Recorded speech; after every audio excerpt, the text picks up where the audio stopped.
already day 12 of 12 days of Christmas crafts for kiddos. And today, we're working on a t-shirt. Come along, have fun. Here's our supply list for today. 1 t-shirt to fit your child, cardboard, scissors, a sponge that we're going to cut our stamps out with, a marker, paintbrush, whatever color paint you'd like, and some paper plates. The first thing we need to do is slide the cardboard into our t-shirt. Now the reason why we do that is because we don't want the paint seeping through to the back side. Put the cardboard inside the t-shirt, and that way we can paint any place on the front where there's cardboard, and we don't have to worry about it seeping through and sticking the 2 layers of the t-shirt together. The next thing we need to do is design our stamps. Now I do find that if the sponge is a little bit damp, it's much easier to cut with the scissors. And we are going to make a star and a Christmas tree. You can use any kind of marker that you would like. And it doesn't matter if the marker kind of bleeds into the sponge, because we're going to cut around that anyway. So my first thing is making a star.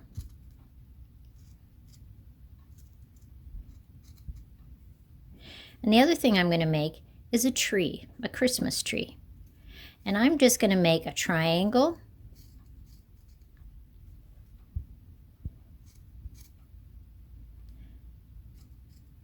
And see how you can just barely see it, but it'll make it easy to cut.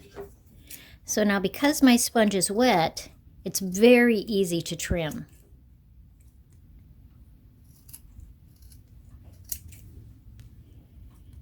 I'm going to cut along here, but even though I didn't draw a trunk, I'm going to put a trunk in there. So we have one side of the trunk, and then we're going to come in and meet that. But the sponge is very flexible when it's just a little damp. So there we have a Christmas tree. Then we have to cut out our star. If you've watched any of my videos when we've talked about stars, I like them to be kind of funky.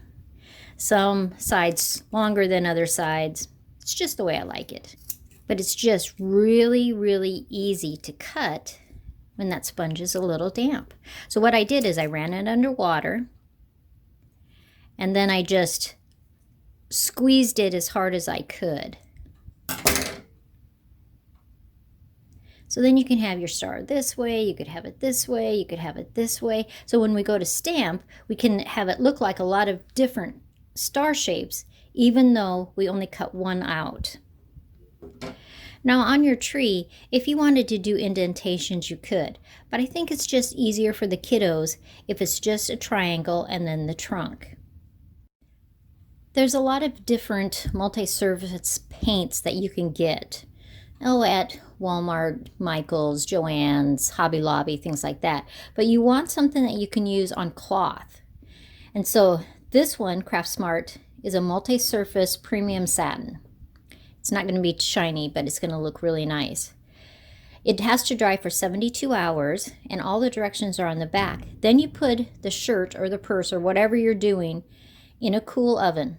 Turn the oven on to 350 degrees, and you let it stay in there for 30 minutes. Then you take it back out, and it heat sets it.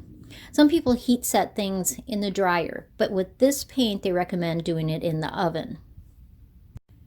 When you first use your paint, you don't know how long it's been sitting in the store. And so I like to open the lid, and I like to mix it, because there's not really enough room just to shake it.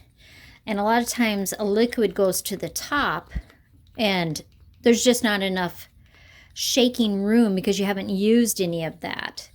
And so it's better just to take a skewer or a paintbrush, something like that, and stir it.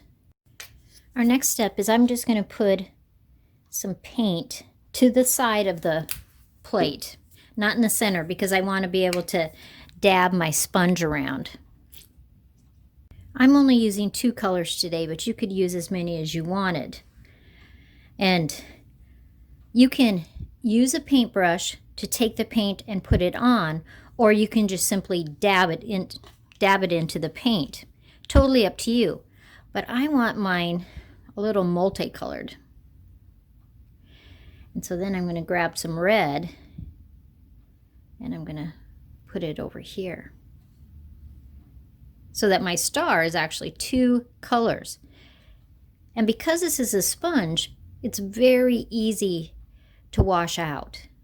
So if I decide I want the trees just green, I can easily do that. I just rinse it in cold water.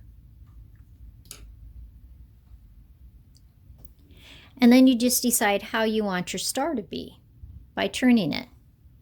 And I'm going to put it like this. So I'm going to press it and I'm going to pull it straight up, and I have a star. Usually there's enough paint on it to do a couple of them.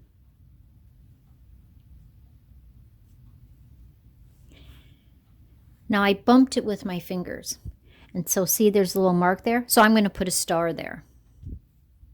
So I'm going to cover up where I just bumped it with my finger. I had a little paint on my finger I didn't realize.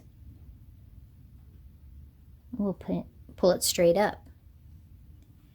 Now I'm going to rinse this so that I can use a solid color. One thing also with this paint is maybe you don't like that it shows only part of the red right there. Because we have our paintbrush, we can literally paint on there. We could paint somebody's name. We could do anything we want to with this paintbrush. So this star I'm going to make just red.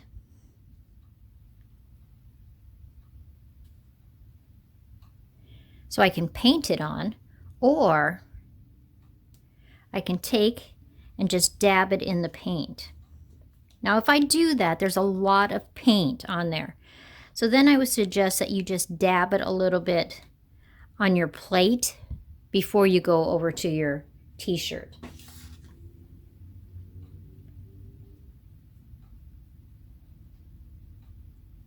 Pulling straight up. So then we have a red star. Now we can do our trees across. So I'm going to push the t-shirts up a little bit so you can see it better. And the first tree I'm going to do completely green. Right there. And I'm going to pull it straight up. Now I could do just green trees all the way across. But what I'm going to do is with each tree, I'm going to add a little bit more red till when we get over here, it's going to be completely red. So once again, I'm pressing down and I'm pulling up, and it has a little bit of red. I will do a lot of rinsing on my sponge so I can get the colors that I want. Pressing again and pulling straight up. See how our Christmas tree is starting to get more and more red, but each time I have to rinse it out. I like t-shirts a little fun, so this time I made the Christmas tree go sideways. And you can decorate all of the t-shirt, just part of the t-shirt. And remember, you can go back and say, oh, I need a little bit more red there, or right there. You could add as many colors as you wanted. It's totally up to you. Have a blast, have fun. I do like it when there's white spots in the stamps, but if you don't, make sure you fill that all in. I hope you enjoyed 12 days of Christmas crafts for kiddos. It was a blast for me to do. And if you didn't do all of the projects this year, do some of them next year. You can incorporate them into a lot of different crafts. Merry Christmas, everybody.